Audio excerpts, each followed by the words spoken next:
de la compte.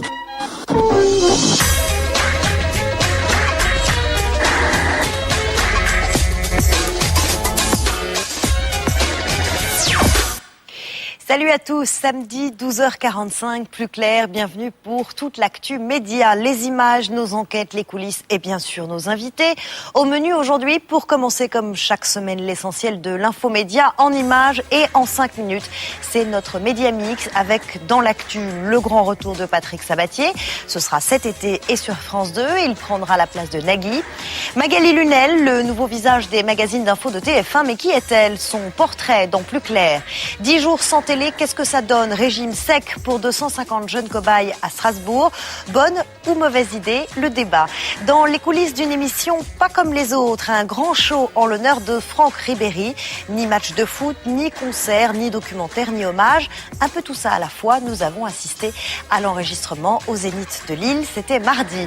Sur notre plateau, la plus fidèle des journalistes du service public. Élise Lucet file toujours le parfait amour avec France Télévisions. À la veille d'un prime sur France 2, elle nous dira comment elle envisage son avenir et celui de la télé publique où la grogne est montée d'un cran cette semaine. Invitée de Plus clair également, l'héroïne glamour de TF1, Ingrid Chauvin, revient pour une série dont la chaîne a le secret. Marre d'être un sex symbole, elle veut casser son image, elle va nous en parler.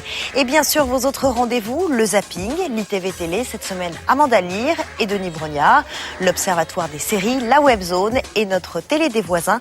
Voilà pour le menu, on commence tout de suite avec l'actu de la semaine, résumé et mixé par Plus clair. C'est le Média Mix préparé par Karima Hamzaoui et Théodore Bourdeau. C'est parti. Lundi dans la presse écrite, on apprenait le grand retour de Patrick Sabatier sur France 2. Et oui, tout l'été, il animera N'oubliez pas les paroles en remplacement de Nagui. Vous allez vous mettre la pression tout seul. Patrick Sabatier, c'est en quelque sorte l'animateur que les moins de 20 ans ne peuvent pas connaître, mais que tous les autres un peu plus âgés n'ont pas oublié. Allez, jingle nostalgie.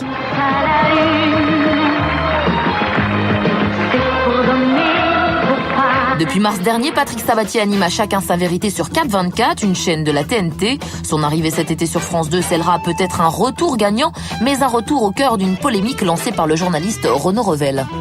On peut se poser la question de la concomitance entre le fait que Patrick Sabatier ait vu Nicolas Sarkozy un jour et le fait qu'il débouche sur France 2 aujourd'hui.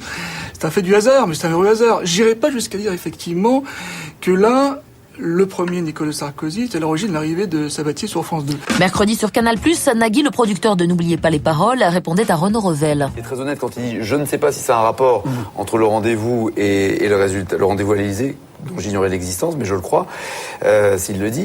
Mais ou sinon, Patrick Sabatier, c'est un bon choix ou pas? Je pense que c'est un bon choix parce que Sabatier est quelqu'un de totalement vintage, comme on dit. Il a un peu le Waddles, quoi. Il a un peu le côté comme ça, en forme séduisant, ouais, sans les capsules. Je pense que ça va marcher, effectivement.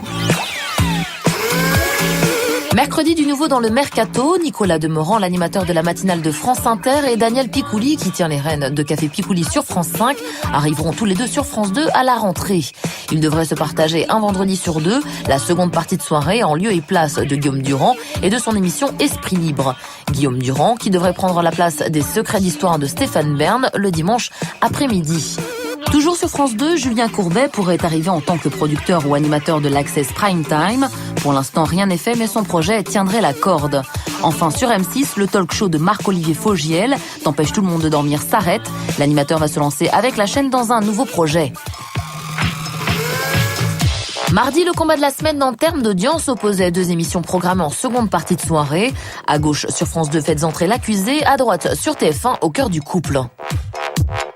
Après 7 ans de vie commune, la routine a détruit leur tendresse. Et c'est TF1 qui l'emporte de justesse avec 28,4% de part d'audience contre 26,1% pour France 2. Ça, c'est votre argument clé. Il faut croire que TF1 avait trouvé le bon moyen de convaincre les ménagères de moins de 50 ans. 36,3% d'entre elles ont en effet suivi le coaching de Claire et Fred, mené de main de maître par la redoutable Esther. Il va falloir réagir et très vite. Et je ne leur pardonnerai rien. Parce qu'il ne se pardonne rien. Sur France 2, forcément, Christophe Ondelat était triste. Son inquiétude n'est pas prise au sérieux. S'il avait besoin de réconfort, j'étais là. S'il avait besoin de parler, j'étais là. Mercredi, rassemblement de protestation à Paris devant le siège de l'agence France Presse sous le mot d'ordre AFP menacé, presse bâillonnée, liberté en danger. Ce rassemblement aujourd'hui de toute la rédaction porte un message très clair. L'AFP souhaite dire qu'elle n'accepte pas les pressions politiques.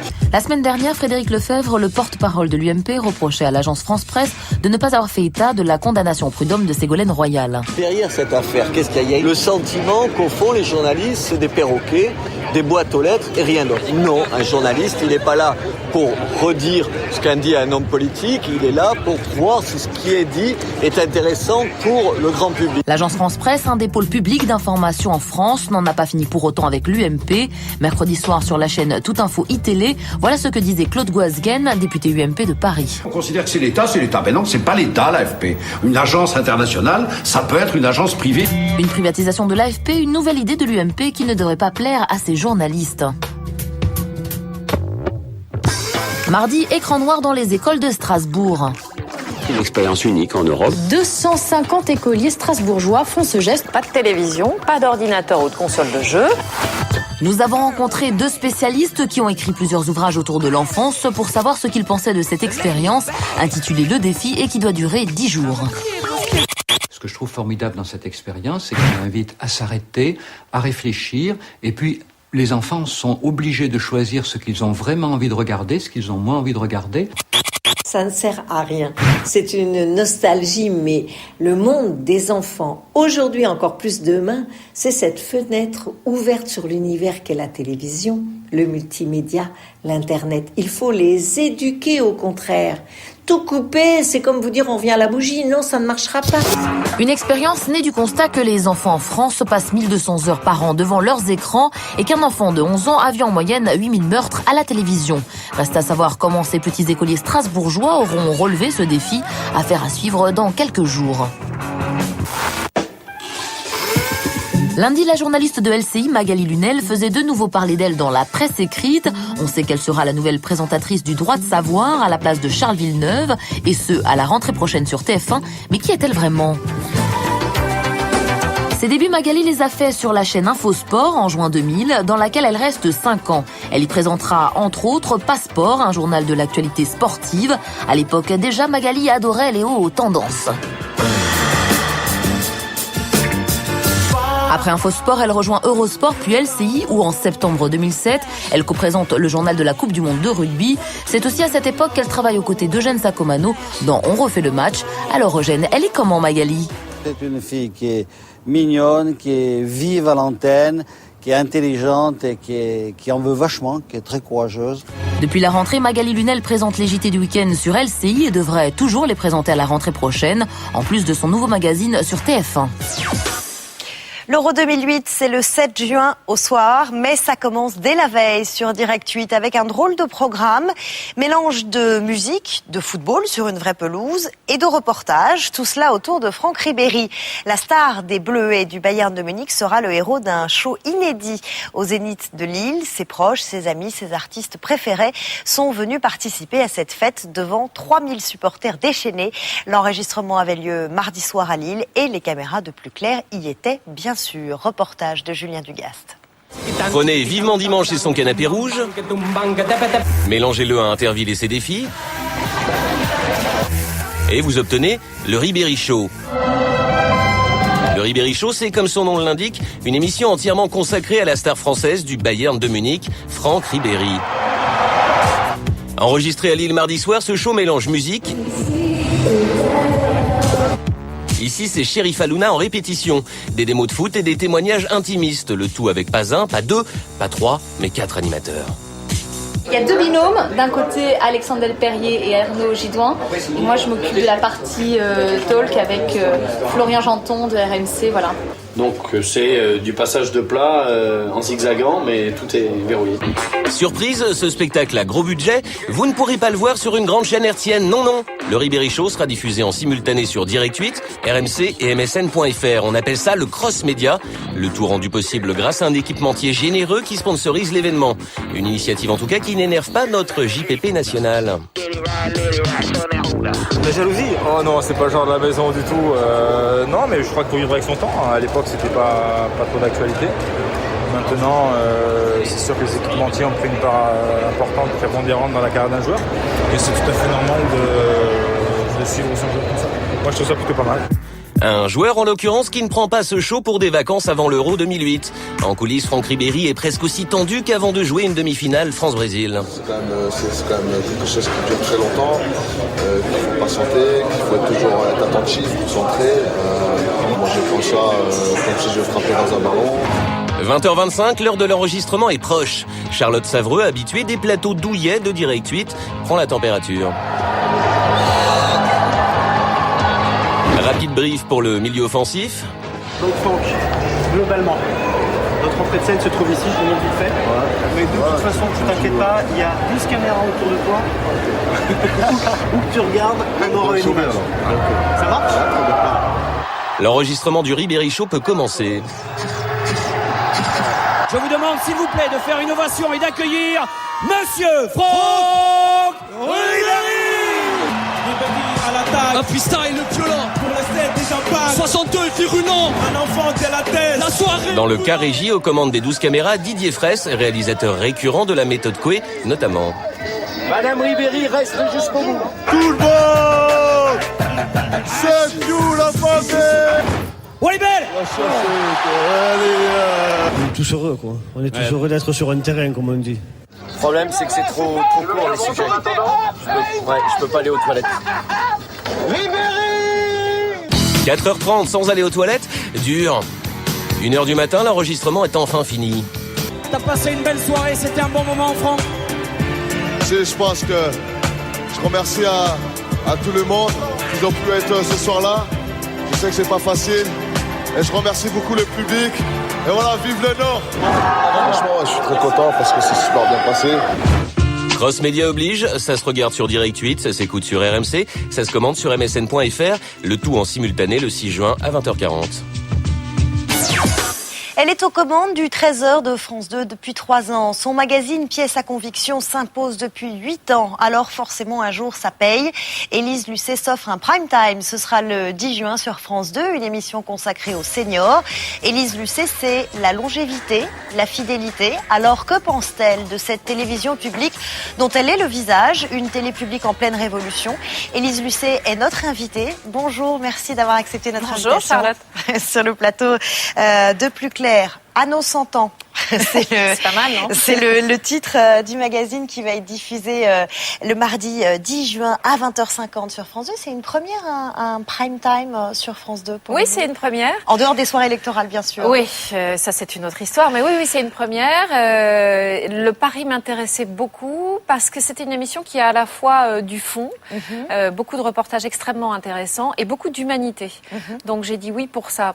Et voilà, je trouve qu'on est en train de vivre une révolution démographique très importante. Ça parle des France. plus de 60 ans, hein, de la population qui vieillit. Ça va continuer d'ailleurs. Est-ce que la société est prête? Voilà le thème de l'émission. En fait, on est parti d'un constat assez simple. Il y avait 200 centenaires dans les années 50-60 en France. Il y en a 20 000 aujourd'hui. Donc ça veut dire que potentiellement, vous et moi, on est centenaires. Est-ce que la société française est prête ou pas? Très franchement, elle ne l'est pas vraiment. En tout cas, France 2 estime que c'est important, hein, puisqu'il y a une programmation en prime time à 20h50. Pour vous, alors il y a le Trésor, bien sûr, il y a aussi le magazine mensuel Pièces à conviction. Il y avait eu d'ailleurs un prime de Pièces à conviction à l'occasion de la Shoah par balle, ce document exceptionnel qui avait été programmé justement à 20h50. Est-ce que ça pourrait se reproduire? Est-ce qu'il pourrait y avoir de nouveau une programmation en prime? On en parle sérieusement. Et pas forcément, avec France 3. Et pas forcément une seule. Ah, ce serait pour la rentrée alors? Bah écoutez, on est en pleine discussion en ce moment, mais ce qui est sûr, c'est que l'information est une marque de fabrique de France Télévisions. L'information, y compris en prime time, qu'on voit pas forcément sur les autres chaînes et sur les chaînes privées, est une marque de fabrication de France Télévisions. Et qu'on voit aussi que les téléspectateurs sont de plus en plus preneurs d'émissions d'information fortes, où ils apprennent des choses. M6 l'a fait avec 66 minutes, hein, donc c'est à la mode, entre guillemets, en ce moment, de justement faire remonter ces magazines d'information qui étaient souvent en deuxième partie de soirée et de les faire remonter en prime time. Simplement, nous, on sera monothématique parce qu'on l'a toujours été. Pièces à conviction est une émission qui traite d'un seul dossier, contrairement à quasiment toutes les autres émissions, d'un seul dossier pendant 2 heures. Donc on retrouverait ce décryptage et ce document exceptionnel, ce coffre Pièces à conviction, on le retrouverait donc en prime time tous les mois. On est en discussion. Avec France 3. Vous vous dites, je veux bien m'intéresser justement à sortir de mon trésor, m'intéresser à tous les thèmes, du moment qu'on ne me parle pas de la bourse et du foot. C'est vrai. Bon, alors cette année, il y a l'affaire Kerviel et l'Euro 2008. Alors on fait comment? Non, mais attendez, franchement, l'affaire Kerviel, là, je veux bien tous les jours parce que c'est un polar. Oui. C'est un polar. Donc la bourse comme ça, banco, je signe tous les jours. Qui a gagné mercredi, Manchester ou Chelsea? Ça je sais, Manchester, quand même, franchement. Vous pourriez vous contenter du trésor. Il marche bien, ce trésor. Part d'audience moyenne de 18,5% depuis janvier. En moyenne, ça représente 2,5 millions de téléspectateurs. Si on compare avec il y a 3 ans et la moyenne de 15%, on peut dire que c'est une belle progression. Comment vous voyez ce succès? Comment vous l'analysez? D'abord comme un travail vraiment sur le long terme. Vous savez, moi quand je suis arrivée, prendre le trésor face à un Pernod qui est installé depuis je ne sais plus combien d'années, mais 20 ans je crois, il est évident qu'on n'inverse pas une tendance en 2 secondes et demie. Il faut vraiment faire du travail de long terme.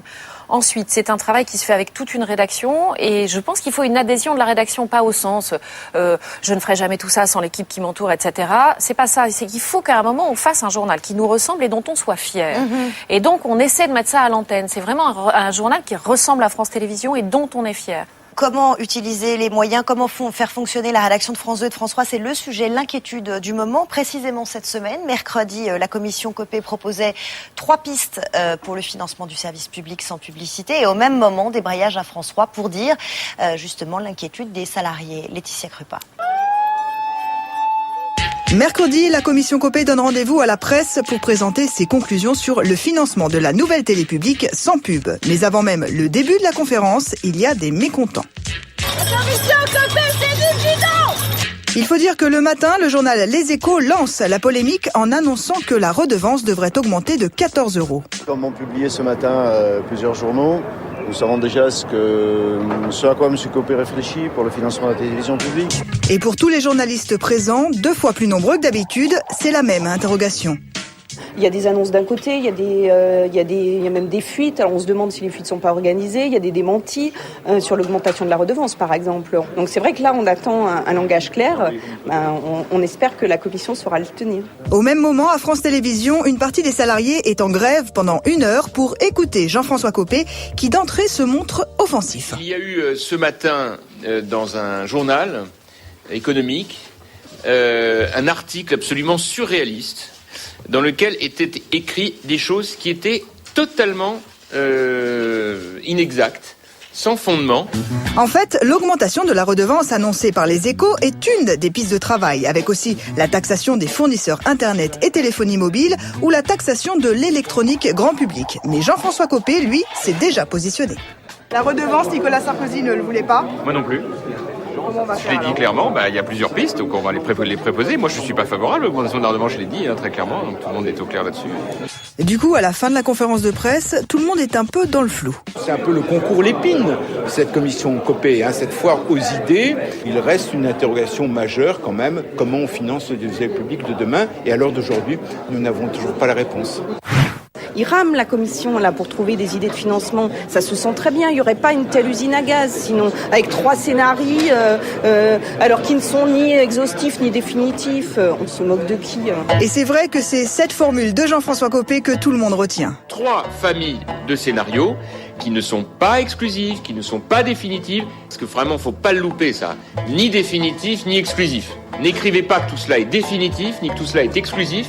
Seule décision définitive pour l'instant, dès le 1er septembre 2009, il n'y aura plus de pub après 20 heures sur les chaînes, avant une suppression totale au 1er janvier 2012. Et pour le financement alors ? Le 25 juin, ce sera définitif et exhaustif. En attendant, les salariés de France Télé disent déjà ressentir les conséquences de la perte de la pub sur leur travail.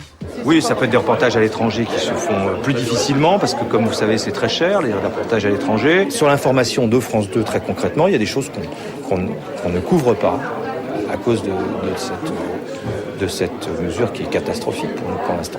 La commission rendra son rapport le 25 juin à Nicolas Sarkozy et c'est lui qui, au final, sera le seul à décider. Vous y comprenez quelque chose à cette réforme? Aujourd'hui, tout le monde a l'air un peu perdu. Oui, parce que cette réforme, elle a été décidée un peu dans l'urgence et donc on est dans une période transitoire. Donc c'est pas facile à vivre, les périodes transitoires, surtout quand on est dans un paquebot qui s'appelle France Télévisions, où il y a juste un peu plus de 5000 personnes à bord. Ce qui est sûr, c'est qu'on a vraiment tous besoin que le cap soit clair et que pour nous, mais vraiment c'est très important, la pérennité de notre financement soit assurée. Il faut que ce soit décidé vite. Il faut que ce soit décidé vite, vous avez raison. Ce que disait Daniel Wolfrom n'est pas encore tout à fait journaliste juste. de France 2, il dit il y a des équipes qui partent pas. Oui, ce n'est pas encore tout à fait juste, mais en revanche, ce que je peux vous dire, moi, c'est qu'avant mon 13h, il y a déjà des écrans pubs qui sont partis parce que les annonceurs ont anticipé. Dès que cette annonce a été donnée, les annonceurs ont anticipé. Or, on ne peut pas, nous, travailler dans cette insécurité-là. On a besoin d'une pérennité de financement. Mais vraiment, c'est capital. Ça a déjà des conséquences sur votre 13h, par exemple, concrètement? Est-ce qu'il y a des équipes qui ne partent Franchement, pas? moi, j'ai pas eu ce sentiment. Daniel est peut-être un peu alarmiste, mais ça peut l'avoir très rapidement. Donc, il a peut-être raison d'être alarmiste dans la mesure où ça peut avoir des conséquences sur le fond des journaux et qui seraient vraiment dommageables pour les téléspectateurs. Il faut qu'on soit assuré d'avoir ce financement, c'est vraiment important. Mais pas pour nous, pas pour que France Télévisions ait une rédaction pléthorique, etc., ce qu'on peut entendre à l'extérieur. C'est pour que l'information soit juste, bonne et juste vis-à-vis du téléspectateur. L'inquiétude aujourd'hui chez les syndicats, chez les journalistes, c'est la fusion à terme des rédactions de France 2 et France 3. Alors, Patrick de Carolis, le PDG de France Télévisions, dit il n'en est pas question. Oui. ceci dit, on entend parler de News Factory, de mutualisation des moyens, de Global Media. Alors évidemment, on craint qu'à terme, eh bien, on mutualise, on fusionne ces deux rédactions. Écoutez, moi j'en crois le PDG de France Télévisions. C'est lui le PDG de France Télévisions. Lui dit très clairement, dans notre esprit à nous, direction de France Télévisions, il n'est pas question de fusionner ces rédactions. Donc c'est très important que lui dise ça. Après que nous, dans le groupe France Télévisions, on soit amenés à chercher des solutions, qui peuvent être d'ailleurs des solutions techniques avec les nouveaux médias ou autres, pour que sur des choses très précises et qui n'entament en rien la qualité journalistique de ce qu'on produit à l'antenne, on est bien d'accord, on fasse des économies, pourquoi pas? Et je pense que c'est à nous, vraiment en interne, d'y réfléchir. Cette semaine, plus léger, cette semaine dans Télé Loisirs, un joli reportage, un reportage photo assez amusant. À l'occasion de la fête des mères, plusieurs personnalités de la télévision ont accepté de poser avec leur maman. Alors, on voit en couverture Claire Chazal, on va peut-être voir d'autres photos. Et vous voilà, vous, en compagnie de votre maman. Pourquoi vous avez accepté de poser avec elle? D'abord parce que ça lui a fait plaisir. C'est-à-dire que je n'ai pas accepté, nous avons accepté. Donc je lui ai posé la question. Moi, ça me faisait très très plaisir. Et puis surtout, j'ai accepté parce que justement, ça ne ment pas sur nos rapports. On est très proches toutes les deux l'une de l'autre. Je pense que si on avait des soucis relationnels, ça n'aurait pas été la même histoire. Mais j'avais envie, que ce soit matérialisé par une jolie photo. En plus, la séance photo était très sympa, ça s'est vraiment bien passé. Donc c'était super. Merci beaucoup Élise Lucet d'être venue sur le plateau de Plus Clair. À suivre, le zapping, l'ITV Télé, cette semaine Amanda Lear et Denis Brognard. Vous retrouverez aussi l'Observatoire des séries. Nous vous dirons tout sur le genre qui cartonne, les mini-fictions. La télé des voisins avec l'immersion d'une duchesse dans une famille anglaise très modeste. Et la Webzone avec un enfilage de jeans spectaculaire. Et bien sûr notre invitée Ingrid Chauvin, elle vient nous parler de sa nouvelle série sur TF1. C'est juste après la pub. Retour sur le plateau de Plus Clair et tout de suite, comme promis, le zapping. Quand deux personnalités de la télé font les questions et les réponses, ça donne l'ITV Télé. Cette semaine, Amanda Lear et Denis Brognard, on regarde. À part la tienne, quelle émission aimerais-tu présenter ? Pour le voyage, pour le dépaysement, Pékin Express. Avec quelle personnalité t'a-t-on déjà confondu ? Ah, ça m'est arrivé, c'était très vexant. Et dans la rue, on m'a confondu avec Ariel Dombal et une autre fois avec Lovamour. Et on m'a apostrophé en disant genre « T'es vachement bonne, Lovamour ». Quelle est ta marionnette préférée au Guignol ? Incontestablement Jean-Pierre Papin, PA-P1. Sa doublette magique avec Eric Cantona alias Picasso me rappelle d'énormes bons souvenirs. Pour quel produit ne ferais-tu jamais de pub ? Oh, il y en a plusieurs, je pense, les Pampers urinaires, les dentiers. Quel animateur ou animatrice du PAF embrasserais-tu sur la bouche ? Ça a été difficile, ma femme ne veut pas que je réponde à cette question, mais je vais le faire quand même. Karine Le Marchand, parce que je la trouve magnifique. Avec quel animateur ou animatrice du PAF prendrais-tu une douche ? Castaldi, le fils, bien sûr. Qu'est-ce que tu ne referais pas dans ta carrière ? 20h10 pétante avec Stéphane Bern. On achève bien les pingouins, là, je sais pas comment ça s'appelait avec Stéphane Bern. C'était petites erreurs de parcours. Dis-moi, est-ce que tu kiffes Ingrid Chauvin ? Non, je kiffe pas Ingrid Chauvin parce que je lui en veux à mort. Elle fait saigner les dolmens et ça, c'est trop dégueulasse. Si tu arrêtes la télé demain, tu fais quoi ? Je grossis. Es-tu pour le retour de la moustache à la télé ? Oui, il y a déjà pas mal d'animatrices qui l'ont. Quel est l'animateur ou l'animatrice du PAF le mieux habillé ? Claire Chazal, alors là sans hésiter, parce que qu'elle soit en tenue décontracte ou à l'antenne, elle a toujours juste la classe, Claire. Quel est l'animateur télé que tu aimerais relooker, Amanda ? Il y en a pas mal. Alors, je relookerais bien Ardisson, c'est toujours en noir. Faudrait relooker Nagui, qui a un drôle de goût de couleur pour ses chemises. Nelson Montfort. Voilà, interview croisée réalisée par Alexandre Pérez. Amanda Lire est sur la chaîne I, tous les dimanches à 22h dans la guerre des canons. Denis Brognard, lui, vous le retrouvez sur TF1 dès demain pour le Grand Prix de Formule 1 de Monaco et cet été dans Koh-Lanta. Un gars, une fille et Caméra Café sont les plus connus. On les appelle les mini-fictions et leur format, comme leur nom l'indique, est mini, 5 minutes maximum, souvent entre la météo et le JT. Toutes les chaînes s'y mettent. Mais pourquoi ? Qu'est-ce que ces programmes courts ont de si séduisant ? Comment sont-ils imaginés, fabriqués, vendus aux chaînes télé ? Et si finalement c'était le meilleur des séries françaises à la télé ? Décodage d'un format très spécial avec Vincent Calvet.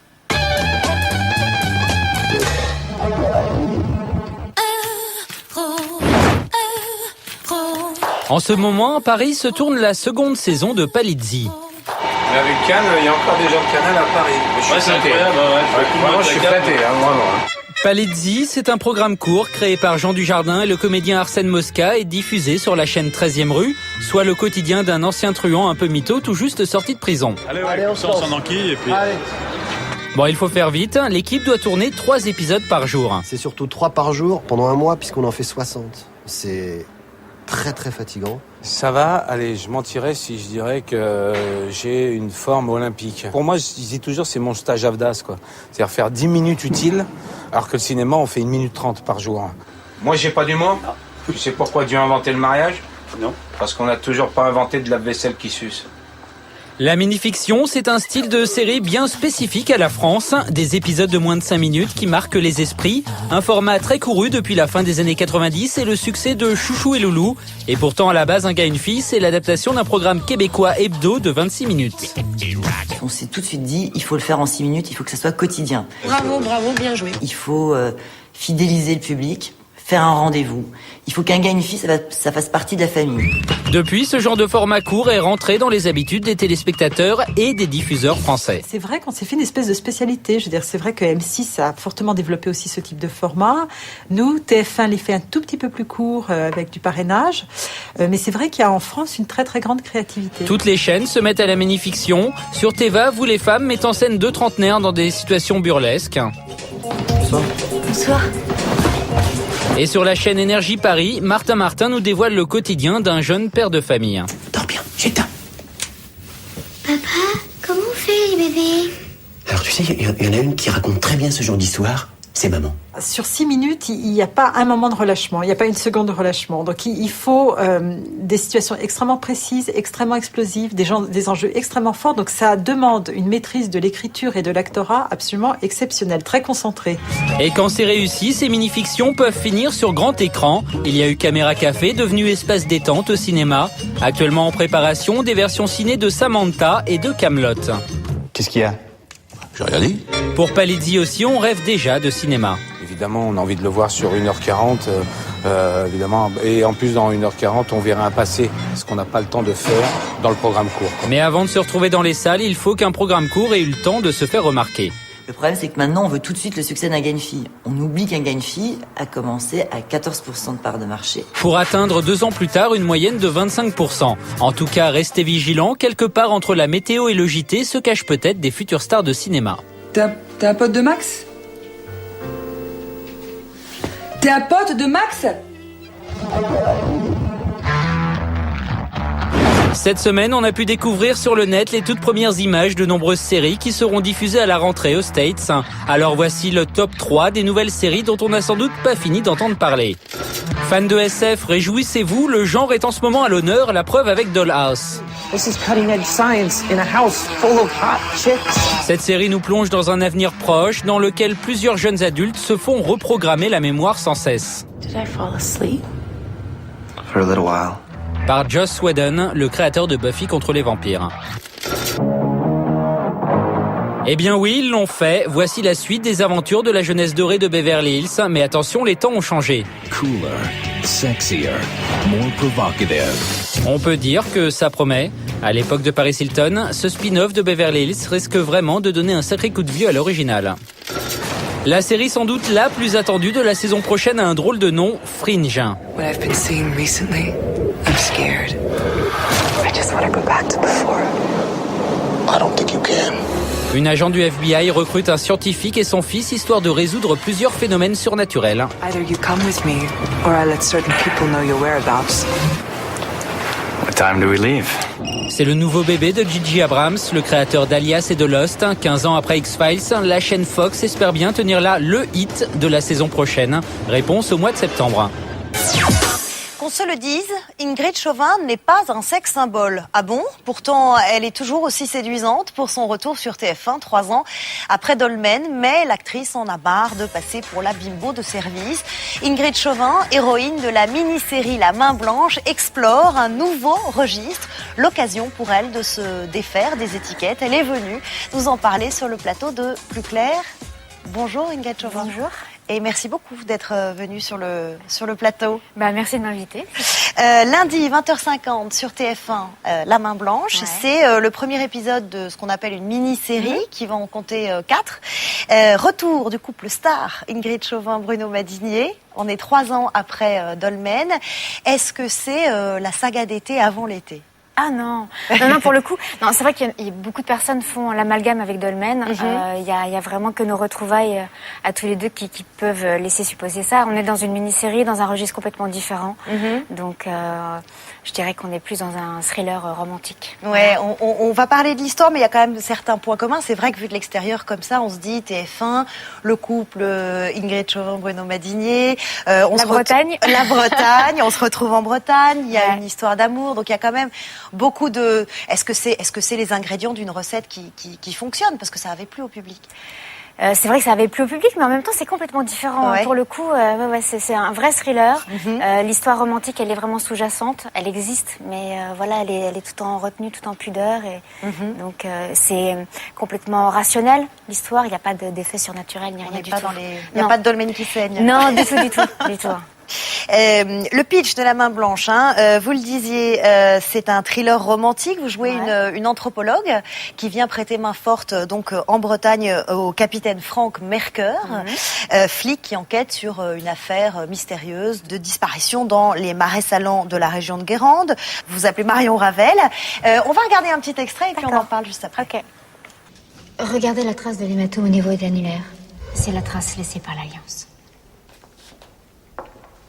Pour laisser une trace comme ça, le tueur a dû laisser la bague au doigt de la victime plusieurs heures après sa mort, non? Avec la rigidité cadavérique, les doigts se sont mis à gonfler, au point de créer un amas de sang autour de l'Alliance. Il a dû couper l'Alliance pour la retirer? Ouais. Il voulait sûrement nous empêcher d'identifier la victime. Mais il a commis une erreur.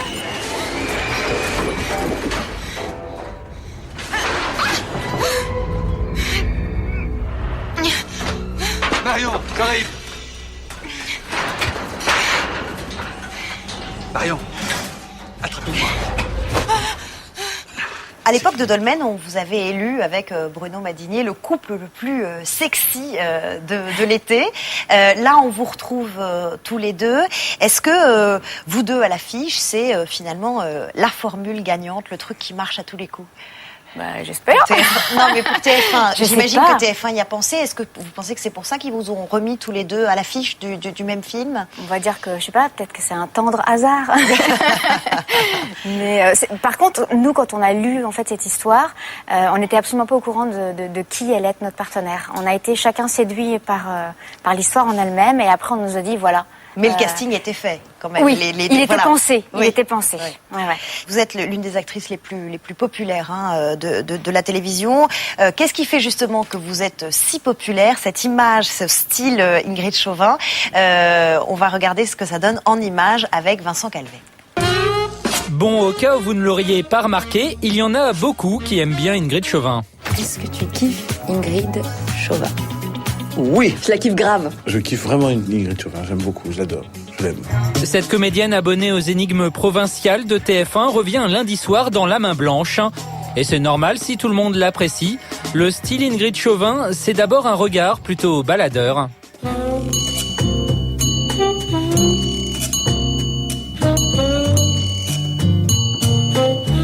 Il y a aussi un vrai sens de la formule. Et c'est là que la science intervient, Max, pour expliquer l'irrationnel. La viande de porc est celle qui se rapproche le plus de la chair humaine. Bon, dans La Main Blanche, Ingrid Chauvin est spécialiste des os humains. On dit anthropologue, mais oui, c'est bien moi, oui. Du coup, forcément, elle nous dit des choses que l'on ne comprend pas tout de suite et ça nous impressionne. Eh bien, quand on aura mesuré la vitesse de momification par le sel, on pourra déterminer depuis combien de temps la main était dans la saline. Pas étonnant donc que ses partenaires deviennent très vite accros à elle. Vous pouvez pas partir, Marion. J'ai besoin de vous. Vous pouvez pas partir maintenant, j'ai besoin de vous. On a vraiment besoin de vous. En 2005, la saga estivale Dolmen, dans laquelle ces deux comédiens jouaient déjà ensemble, avait réuni près de 12 millions de téléspectateurs. Quelle était la probabilité pour qu'on arrive à ce résultat d'après toi? Franchement, je crois qu'on est même plus dans le domaine des probabilités, là. Alors, combien seront-ils cette fois devant leur poste? C'est difficile à dire, il va falloir faire des analyses. La Main Blanche, lundi soir sur TF1, c'est surtout l'occasion de faire une nouvelle fois plaisir à tous les kiffeurs d'Ingrid Chauvin. Elle est française et moi aussi, donc je la kiffe, je suis Chauvin. Ciao les gars, humoriste. C'est drôle. Bon, quand on vous dit qu'on vous kiffe, ça vous fait plaisir? Bah forcément, oui. Je veux pas pleurer, non, forcément. Ça vous fait plaisir, mais vous poussez un petit coup de gueule dans la presse magazine dernièrement. Vous dites: je suis sensible, normale, timide, hors circuit. Ma vie est on ne peut plus banale, fatiguée de cette image sexy qui vous colle à la peau. Ça finit par vous énerver. Énervé, le mot est peut-être un peu fort, mais c'est à la fois drôle et puis des fois c'est fatigant parce que effectivement, moi, ce que j'aime avant tout, c'est avoir la chance de faire un métier extraordinaire et d'être normal, simple dans la vie. Faut pas oublier d'où on vient. Mais c'est peut-être lié simplement au fait que vous êtes super jolie. Alors pourquoi ne pas assumer ça et le fait que c'est aussi ce qui a fait votre succès? Je sais pas. Moi, je suis quelqu'un qui je m'aime pas beaucoup, j'ai toujours eu un problème avec ça, donc ça me fait super plaisir qu'on me trouve jolie. J'en suis pas persuadée moi, quoi. Je me le vis pas, je me vis pas comme ça. Vous avez dit récemment à propos de La Main Blanche, c'est pas une saga d'été et il n'y a pas eu la même pression des producteurs en faisant allusion au fait que dans Dolmen vous étiez souvent dénudé, on montrait trop votre plastique. C'est quelque chose qui vous a pesé au moment de Dolmen? Alors je pense que je m'en suis pas forcément rendu compte sur le tournage, mais après, parce que les images évidemment sont repêchées sur internet et puis là on se revoit une fois, 2 fois, 1000 fois et c'est là où c'est compliqué. La pression, elle venait pas de là. La pression, c'était surtout qu'on m'avait dit voilà, Zodiac a fait tant, qu'il faut faire au moins aussi bien que Zodiac, voire plus, quoi. Et se déshabiller, c'était une des conditions pour faire aussi bien, justement? C'est ce que vous disait la production, très clairement? Pas clairement, mais voilà, quoi, ça fait partie des ingrédients de rendre joli le personnage féminin et les ingrédients pour appâter le public, on va dire. Et vous le regrettez, ça, aujourd'hui?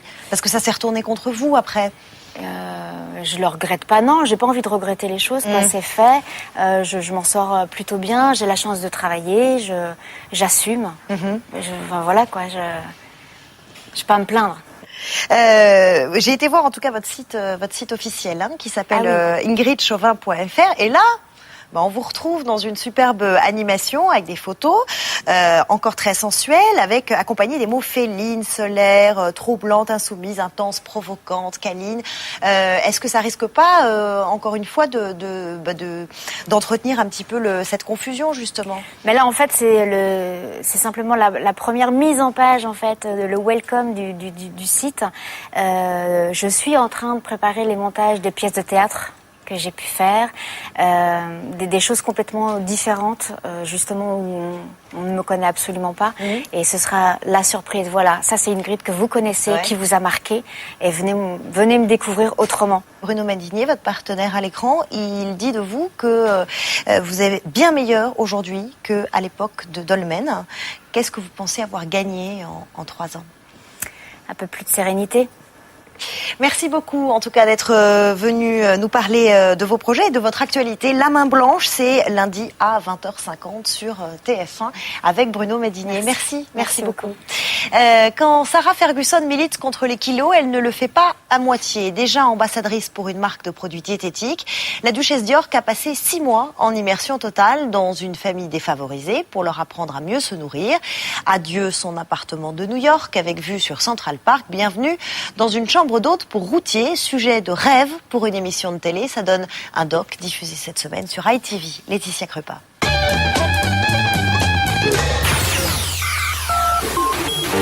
Avec un documentaire en 2 parties, lundi et mardi soir, la chaîne britannique ITV a décroché l'une de ses meilleures audiences avec 9,5 millions de téléspectateurs. En prime time, le public anglais a assisté au retour de la duchesse d'York. The Duchess of York is back home. But will she really be able to help the Sargisons and the nation get fitter? Après 10 ans d'exil à New York, Sarah Ferguson revient donc dans la petite ville de Hull en ambassadrice du régime. Quelle meilleure façon de revenir aussi un petit peu dans les cœurs des Anglais, elle qui a beaucoup souffert dans la presse en Angleterre pendant des années. Là, elle revient en faisant une émission qui fait genre un petit peu des bonnes actions. Je pense qu'elle a bien choisi et bien ciblé son audience avec cette émission. Et le défi de Fergie, c'est de remettre la famille Sargerson dans le droit chemin. The family are all overweight. Mum, Tonya, age 47, has had heart problems. Mick, 51, has type 2 diabetes. Most of the family smoke, and even Mark, 13. Les Sargerson vivent à la limite du seuil de pauvreté, alors forcément, c'est le choc des cultures, comme le montre cette première rencontre où la famille ne reconnaît pas la duchesse. I married Prince Andrew, right? Diana was my sister-in-law. See, I knew I'd seen her. The Queen was my mother-in-law. Et puis Fergie va gagner la confiance de tous. It's a fairy tale. It's somebody listening to my problems and trying to help. Pendant plusieurs mois, la duchesse s'est transformée en coach de la famille et a réussi à changer un peu leur quotidien. Vous imaginez un petit peu une princesse qui va dans un HLM pendant quelques jours pour partager les peines et les problèmes des gens. Pour un producteur de télévision, je pense que juste l'idée de faire une émission avec Sarah Ferguson, on s'est dit tout de suite, oui, il faut le faire. Et c'est bien sur elle que les producteurs ont parié. Le documentaire ressemble surtout à un portrait de la duchesse d'York, comme une sorte de confession intime. Every single minute of my day, I think that I'm fat, ugly and disgusting. Every minute of the day, that I'm unworthy and that nobody likes me. Aux États-Unis, Sarah Ferguson a participé à de nombreux shows télé et s'est fait la main. Alors, des producteurs anglais seraient déjà en train de plancher sur un personnage récurrent, Fergie, la super nanny du bien-être. C'est le clip viral dont tout le monde parle en ce moment. Comment enfiler son jean de la façon la plus acrobatique, en sautant de son lit depuis une balançoire, en arrière et sans trucage. 3 millions d'internautes ont regardé cette vidéo, record à battre. Mais ce que personne n'a vu, c'est que derrière ces images amateurs se cache une grande marque de jeans. Histoire d'un joli coup marketing, Théodore Bourdeau. Quoi de neuf dans la webzone ? Depuis le début du mois, cette vidéo fait le tour du net. 3 acrobates du blue jean qui ne ratent jamais leur cible. Une séquence tellement efficace qu'elle a séduit les télés américaines, mais aussi les françaises. Regardez, ils se rhabillent plus vite que leur ombre. Ah oui, ça je connais. Sauf qu'il y a un hic, même si elle a tout de la vidéo virale un peu loufoque postée par des anonymes, il s'agit en réalité d'une publicité pour une marque de jeans. Pourtant, aucun logo, pas de signature, alors pourquoi la marque avance masquée ? Les marques cherchent à copier les vidéos virales qui sont faites par des internautes. Ce que les marques se disent, c'est que l'appropriation et donc l'intégration des messages de la vidéo va être facilitée à partir du moment où c'est pas ciblé. Vidéo virale bidon, publicité déguisée, pas facile de s'y retrouver pour les internautes. Il y a de plus en plus de sites qui repère ces vidéos. Il y a de plus en plus de classements des vidéos virales. Et du coup, les internautes peuvent aussi s'aider de ces classements, de ce qui se dit sur les blogs, sur les sites, sur les plateformes vidéo, pour s'y repérer. Ce sont d'ailleurs des blogueurs qui ont découvert que la vidéo était en fait une pub.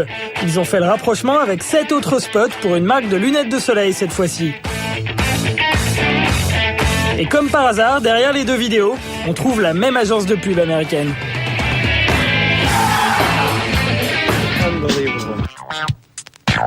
À part ça, dans la webzone, et si les stars qui apparaissent toujours sexy dans leurs clips vidéo étaient en fait un peu aidées ? On s'en doutait, mais maintenant on en a la preuve. Un studio américain spécialisé dans la retouche vidéo a diffusé ces images sur le net pour mettre en valeur le travail de ses graphistes. Des cernes et magie, plus de cernes. Une vilaine peau et hop, Photoshop répare tout. Et coïncidence, cette semaine, l'hebdo américain Le New Yorker publiait un article sur Pascal Dangin, le king du pixel, le magicien français de la retouche photo. Luminosité, contraste, mais aussi petits défauts. Dans l'interview, il raconte avoir donné un coup de main à 144 images dans le Vogue américain du mois de mars. Enfin, dans la webzone, la dernière tendance un peu crétine du net, c'est de se lancer des défis par vidéo interposée. This competition is called the stare. Par exemple, eux, ils essaient de tenir le plus longtemps possible sans cligner des yeux. En anglais, the stare. Chaque participant défie ensuite un autre internaute de son choix. Et lui, Kevin, a décidé de s'adresser à l'actrice américaine Jessica Alba. I'm calling out Jessica Alba, yes, the Jessica Alba. Surprise, quelques jours plus tard, le sex symbol a répondu sur un site de partage. Little Kev Jumba challenged me in the staring competition. So I'm going to beat him. Un tête-à-tête de 72 secondes avec Jessica Alba, sans le moindre clin d'œil. On comprend que ça cartonne sur le net. Près de 4 millions d'internautes sont tombés sous le charme de cette vidéo. Voilà, plus clair, c'est fini. Tout de suite, un café et l'addition en compagnie de Pascal Clark. Vous pouvez retrouver les meilleurs moments de l'émission sur canalplus.fr. À samedi prochain, 12h45. Et d'ici là, ouvrez grand vos yeux.